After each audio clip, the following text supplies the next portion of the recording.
Welcome to Agelust podcast, where we explore the notions and experiences around aging.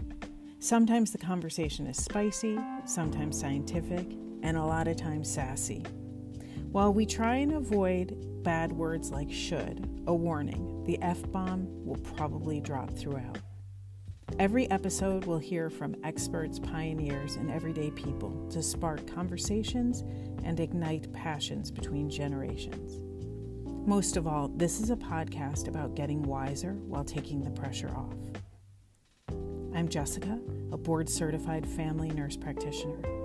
My focus has been on sex, hormones, and mind expanding as medicine.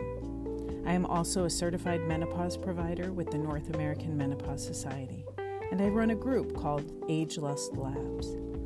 I personally have been moving through the menopause experience for the last 10 years and have used almost all the things, or everything, no, just all the things, to manage my symptoms. I can't wait to hear what you think, and I hope you love the show.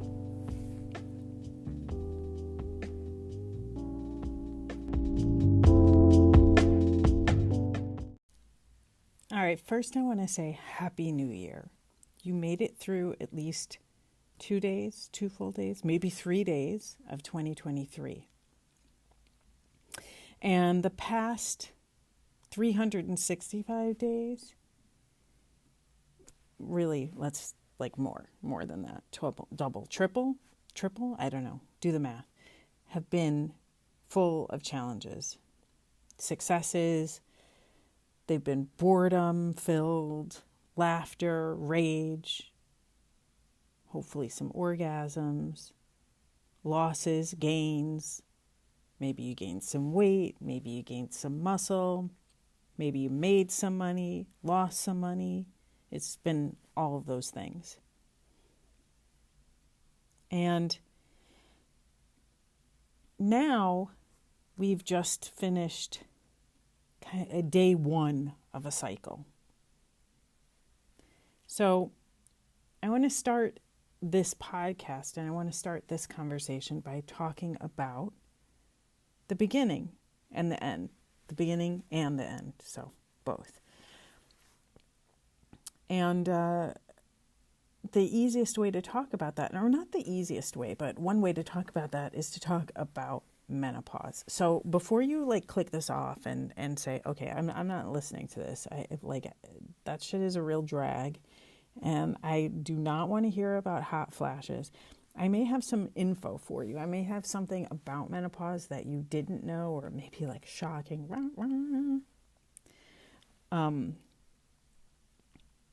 Menopause is just one damn day, period. I said what I said. Menopause is one day. That's it. Just like the menstrual cycle, you have a day one, the bleed, then there's a good week, and all of a sudden, it's day one again. So menopause is more like day 366. So when we think about the menstrual cycle, we have a day one, as I said before, then there's around maybe day 14, everything, it always changes for people. But there's that great week that you have, and then all of a sudden you go through whatever changes, and it's day one again. Menopause is more like day 366, or the beginning of the rest of your life, the day one that will not reset again.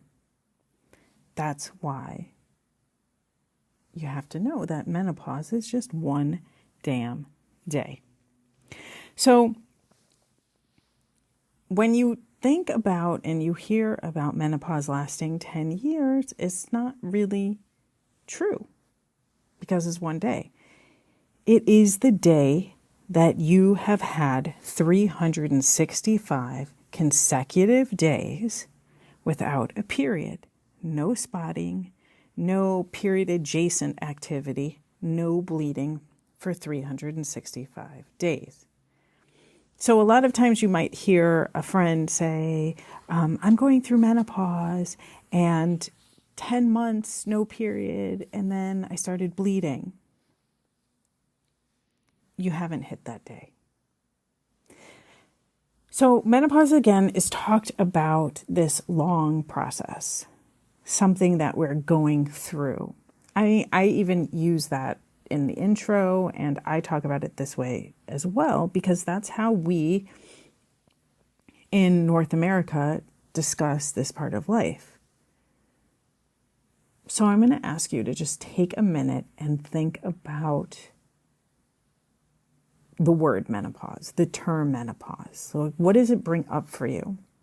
Does it bring up images of a crone, which is a word that, like, you need to convince me that that's a great word, because I do not like it. Crone, sweaty, dry, unfuckable. Or does it bring up concepts of freedom, comfort, not giving a fuck? The fact that we talk about menopause at all is absolutely amazing. But we have this misconception of how long it lasts, and that it's this journey when, again, it's one damn day. So there's an actual more accurate name for what's happening, and you might pop into your mind perimenopause, and that's true. But in the International Menopause Society, they use the actual name for their journal, and the name is spelled Climacteric,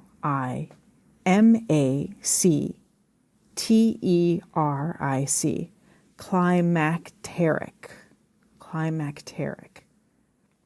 Sometimes I say climacteric, but it's climacteric.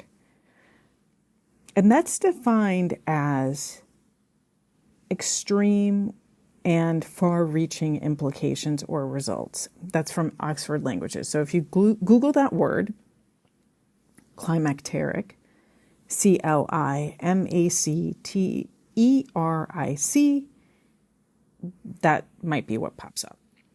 Merriam-Webster, is it Merriam? I think it's not Miriam. It's Merriam-Webster, whatever. Okay. You got it. You know what I'm saying.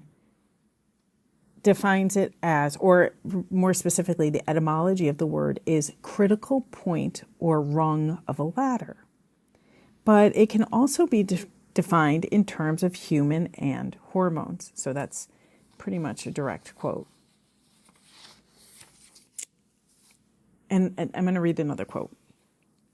And this is now this part is really kind of cool to me, because this kind of takes you to the space of like woo astrology, or like your Saturn return, if you know what that is. So anyway, so I'm going to read this to you. The major climacterics in a person's life were once thought to happen in years denoted by multiples of 7 or 9, or only in the odd multiples of 7, 21, 35. The grand or great climacteric was held to occur in the 63rd, 7 times 9, or the 81st, 9 times 9 year of life. Today, climacteric can refer to male or female menopause, which typically occurs between ages of 45 and 55. But the general turning point, quote unquote, turning point sense is not usually tied to a specific age. So I just want to do like a real brief mention here, because they say male menopause. So really quickly, and we'll get into this another time a little more deeply, but andropause. So that's kind of like the term that's used, because all human beings go through phases. All human beings have all of the hormones, estrogen, estradiol, which is the most abundant form of estrogen. So estradiol, progesterone, testosterone, sex hormone binding globulin, right? These are things, luteinizing hormone, follicle stimulating hormone. All human beings have these. Now, there are some human beings who have less, more. We're not going to we're talking really general, right? So really general, all human beings share the same hormones. So it makes sense that all human beings go through this climacteric, I said it twice, phase. Andropause is this is another quote, a gradual and highly variable decline in the production of androgenic hormones, especially testosterone in the human male, together with its associated effects that is held to occur during and after middle age, but is often difficult to discriminate from the effects of confounding factors as chronic illness, stress, or medication use that can depress testosterone levels, called also male climacteric, male menopause, viropause. I just think that's so, we're going to talk more about that in particular.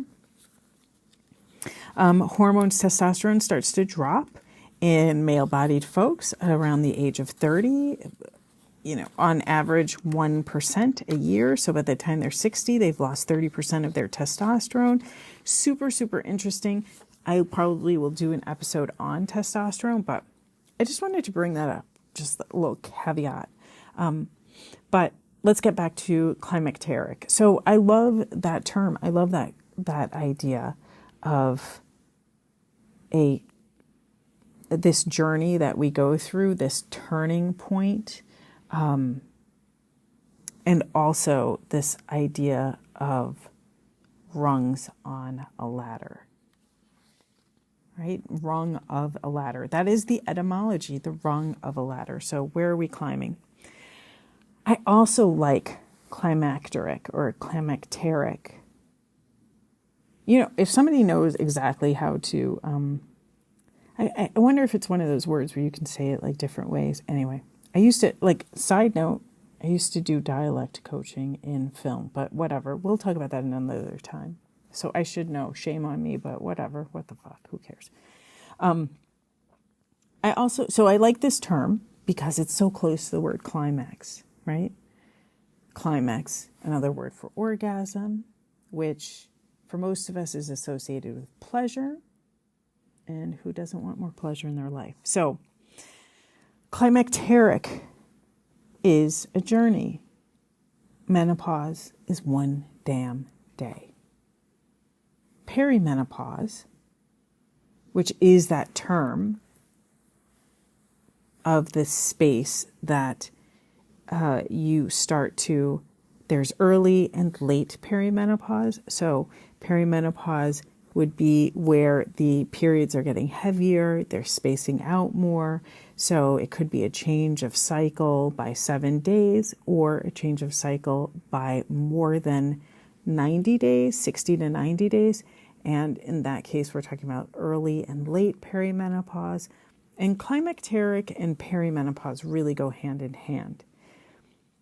And you can think again of perimenopause or the climacteric journey as that, as a journey, a transition, where menopause is the actual event. Kind of like a wedding or a birth or a graduation, right?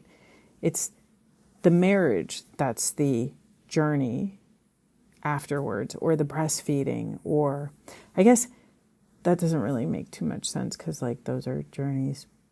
Perimenopause is the journey before the actual event. Whatever. It's a training.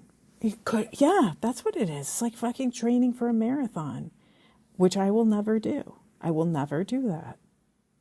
We can talk about that later. Anyway, I just want to invite you to change your story around menopause. Change your story around the change. Change your story around your relationship to your fertility. Remind yourself to think about this period, this transition,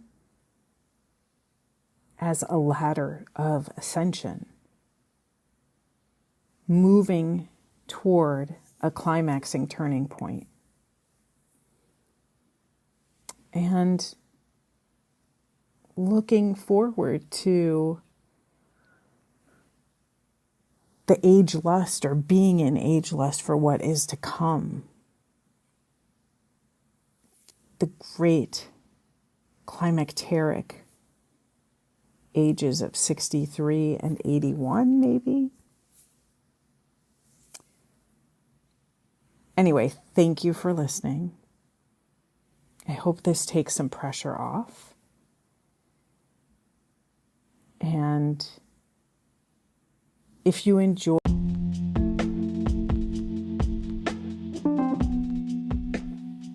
If you enjoyed this episode and you'd like to help support the podcast, please share it with others. Post about it on social media or leave a rating and a review. To catch all the latest from me, you can follow me on Instagram at Agelustco, AGELUSTCO. If you're looking for direct support and you're premenopausal, perimenopausal, climacteric, or postmenopausal, check out Agelust Labs, a group coaching program that leads you through a 4-step process to create a blueprint of personalized solutions. We start January 15th, 2023. You can check out the link in the show notes. And thanks again, and I'll see you next time.